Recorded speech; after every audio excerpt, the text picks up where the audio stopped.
Okay, so I want ice for my nether highways.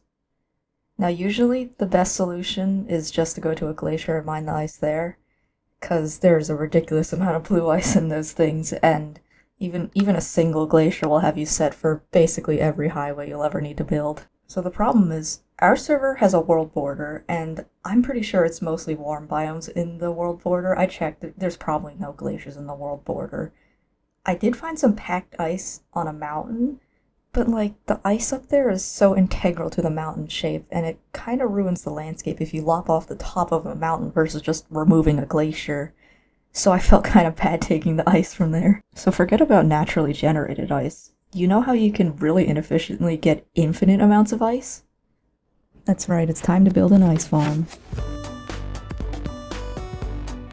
Now, some things I notice about manual ice farms. First, they freeze from the outside in. This is really cool because it mimics how ponds freeze IRL. But it means that the water blocks in the center spend a lot of time actually being unable to freeze until the perimeter ice reaches it. But also, this ice that just got generated and is sitting there, it's just taking up space until you harvest it. And that space could be used for more water to generate more ice. This might not be much of a hit to efficiency if you like stay around and camp the farm, but that's just not my playstyle. I want to do other things while hopefully a bigger load of ice generates. You could make these more effective by just making them bigger, but this leads into my second issue with manual ice farms. They're big and flat. This is because ice needs sky exposure and cold biomes to generate. So that means you can't stack ice farms on top of each other. The only way to generate a large amount of ice would be to make a big and flat pool of water. The only cold biomes we have on the server are all up in the mountains, and putting a big flat roofless pool thing up there, I don't know, I don't think I have the skills to make that look very good. So I thought, could I make a farm that detects when ice forms, and then pushes all the ice it generates into a big cube? Because that solves both problems. It takes up less horizontal space for more ice, and also constantly moves ice out of the way so water can come in and instantly be available to freeze again for more ice. Also, I think it's way more fun to tear through a whole cube of ice rather than just a single layer of ice that you also have to wade through water to mine. Anyway, with all that said, I'm actually not that great at redstone in practice, but I think this should be possible with like observers and pistons or something.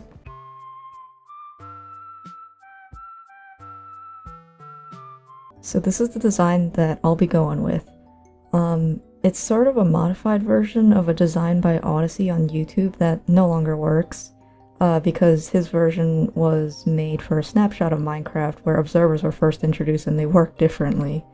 But this version I've made does work. Whenever ice generates right here, where these two water sources are flowing into each other and creating infinite water, it'll get pushed along the path. So when it reaches the end, the entire row of ice gets pushed up. So what I'm thinking is if I take this column and I basically just copy it over a bunch, I should be able to make a really big ice cube. So immediately after figuring that out, I just went straight to building it in survival. I cleared out enough room to generate a 10 by 10 by 12 block of ice. It's not exactly a cube, but the way this thing is designed, if it were 12 blocks long, it would actually delete the water sources, and the farm would stop working after it generated a single layer of ice. Now, again, I'm still not great at redstone. You can see here I inevitably encountered a flaw in my design midway through building. That being, it's not actually really tileable. The honey blocks in the redstone actually need to be staggered every other slice so they don't stick together and break the whole thing.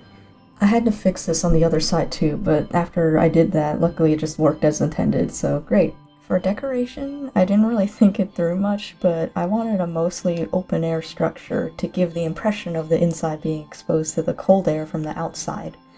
But I also did make a little shack to the side for AFKing and storage. It gives a hint of like human activity.